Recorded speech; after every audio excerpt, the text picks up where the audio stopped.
जो कहानी मैं आज आपको सुनाने जा रहा हूँ वो कहानी हमारे एक चैनल के सब्सक्राइबर ने मुझे सुनाई है।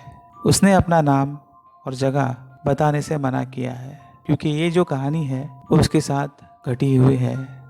उसने वो कहानी अपने ऊपर महसूस की है और वो कहानी वो किसी के साथ शेयर नहीं करना चाहता, पर उसने ये कहानी मुझे बताई है। कहानी उसकी, जुबानी मेरी। ये तब की बात है जब मैं गवर्नमेंट अफसर था। गवर्नमेंट अफसर होने के कारण मुझे हर जगह घूमना पड़ता था। ऑफिस के सिलसिले में मैं काफ़ी थक गया था और लाइफ थोड़ी सी बोरिंग हो गई थी। एक रोज़ मेरे सारे दोस्तों ने सोचा कि चलो हम कहीं पिकनिक जाने का प्लान करते हैं। पिकनिक जाने के लिए सारे लोग तैयार तो हो गए थे, पर किसी को पिकनिक का कोई सही ठिकाना नहीं मिल पा रहा था। सबने बहुत ढूंढा क्योंकि तभी मई महीने की वेकेशन चल रही थी और सारे ठिकाने फुल हो चुके थे। कोई कहीं जगह पे बुकिंग नहीं मिल पा रही थी। तभी मेरे एक दोस्त ने मुझे एक जगह का नाम बताया और उसने कहा एक अच्छी जगह है, खेत के अंदर फार्म हाउस में है। चारों तरफ खेत है और बीचों बीच एक फार्म हाउस है जो सालों से बंद पड़ा है। वहाँ कभी कोई आता जाता नहीं। मेरे एक पहचान वाले हैं, वही आपको रहने के लिए जगह देंगे। अगर आपको वो बजट में मिल जाता है तो पिकनिक के लिए वो स्पॉट आप लोगों के लिए बहुत अच्छा है। हम लोग काफ़ी खुश हुए। जो ठिकाना हमें चाहिए था वो ठिकाना हमें मिल गया था।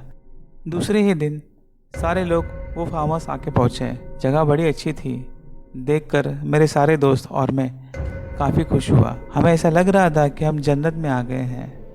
हमने सुबह, शाम और रात तीनों वक्त बहुत अय्याशी की, बहुत मज़े किए और रात को सारे के सारे दोस्तों को अपने घर वापस जाना था और मुझे दूसरे दिन एक काम के सिलसिले में अलग जगह जाना था। सारे दोस्त पार्टी कर कर रातों रात अपने घर निकल गए, पर मुझे उसी जगह रुकना था और रात को मैं उसी फार्म हाउस के एक कमरे में आके बैठ गया।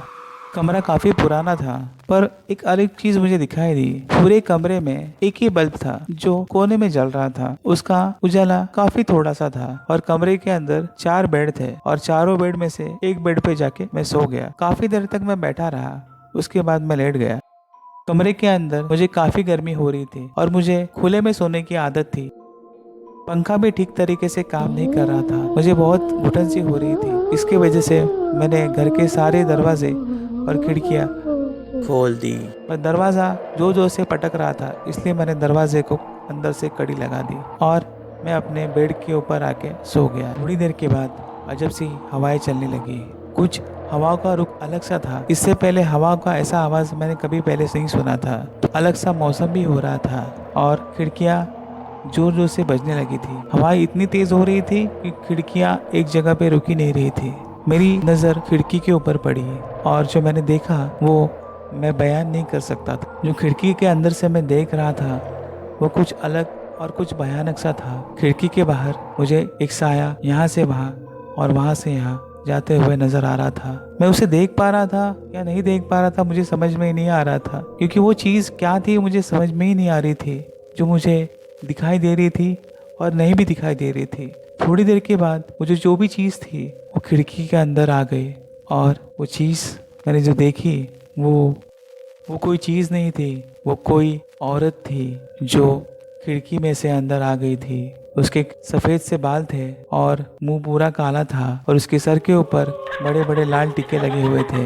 वो मुझे घूर रही थी अपनी भयानक आंखों से और मैं उसे बस देखता ही रह गया कि वो मैं सपने में देख रहा हूँ या सच में कोई औरत है जो मुझे घूर रही है। वो खिड़की में से आकर जहाँ मैं बिस्तर पे लेटा था उसी बिस्तर के बाजू में आके वो बैठ गई और मेरे पास में आके वो लेट गई। वो चीज़ क्या थी मैं समझ नहीं पा रहा था और ये चीज़ मेरे साथ क्यों हो रही ये भी मैं समझ नहीं पा रहा था। मेरे हाथ पैर कांपने लगे थे क्योंकि ऐसी चीज़ मैंने पहली बार देखी थी। मैं 12-12 बजे तक शमशान में घूम के आया हुआ इंसान था और वो चीज़ जो मेरे सामने हो रही थी वो देखकर मुझे थोड़ा सा डर लगने लगा था।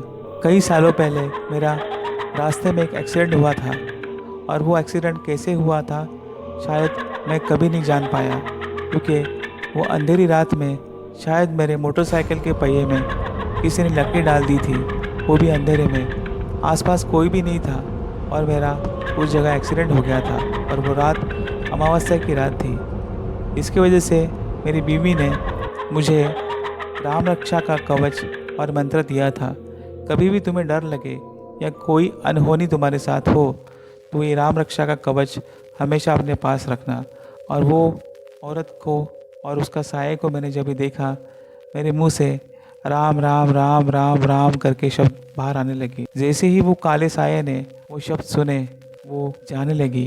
तभी उसने झटके से मेरा हाथ पकड़ लिया, मेरा हाथ पकड़कर खींचने लगी। मैं राम राम का नाम जपता रहा और मैंने उसके हाथों से अपना हाथ छुड़ा लिया। जैसे ही मेरा हाथ उसके हाथों से छूट गया, वह औरत और जो साया जो मुझे दिखाई दे रहा था मेरी आंखों से ओझल हो गया और वो कहाँ चला गया मुझे पता नहीं चला। मैं सुबह 5 बजे तक ऐसे ही बिस्तर पे बैठा रहा। मैंने शायद वो सपना देखा था कि वो सच्चाई थी, क्योंकि मेरे हाथों पर उसी औरत के पकड़ने के निशान मौजूद थे। मुझे रह रहे कि ये बात सता रही थी, क्योंकि ये सच्चाई थी या सपना, मैं किसको बताऊं और कौन मेरी बातों के ऊपर विश्वास करेगा, ये मुझे सूझ नहीं रहा था। मैं काफ़ी डर गया था और सुबह होते ही मुझे निकलना था, इसलिए मेरा लड़का मुझे सुबह लेने के लिए आने वाला था। और जैसे ही वो मुझे लेने के लिए आया, उसको मैंने मेरी सारी रात की बात बता दी। तो वो मुझ पर हंस पड़ा। क्या ऐसा भी कभी होता है क्या पापा? ऐसा कुछ नहीं होता। पर मुझे वो बात किसी न किसी को बतानी थी। तब फार्म हाउस में एक डॉक्टर थे। वो सालों बाद वो फार्म हाउस के पास घूमने के लिए आए थे। मैंने उन डॉक्टर को जाकर पूछा, डॉक्टर साहब, आपका भूतों के ऊपर विश्वास है क्या?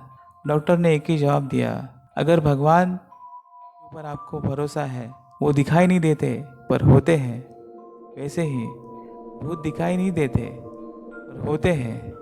अगर वो होते हैं वो दिखाई भी नहीं देते, और जो दिखाई नहीं देते वो होते भी हैं। अगर भगवान है तो भूत भी है, इसलिए जो होता है वो तुम्हें नज़र आता है। डॉक्टर साहब की वही बात मैं दिमाग में लेकर आगे चल पड़ा, पर रह रहे कि मुझे वही वो बात सता रही थी कि औरत कौन थी या वो कौन थी, और उसने मुझे ही क्यों चुना जो मुझे दिखाई दिया था और उसने अपने आप को मुझे दिखाया था। ये शायद कुछ चीज़ का अंदेशा था या मेरा सपना, ये कभी मैं सुलझा नहीं पाया। जिंदगी भर के लिए एक सवाल मेरे दिमाग में बैठ गया कि वो कौन थी और उसने मेरे साथ ही आके ऐसा क्यों किया था। इस सवाल का जवाब मुझे आज तक नहीं मिला। शायद कभी मैं फार्म हाउस पे वापस चला जाऊं और वो मुझे वापस मिल जाए और मैं उससे पूछूं कि तुम कौन हो।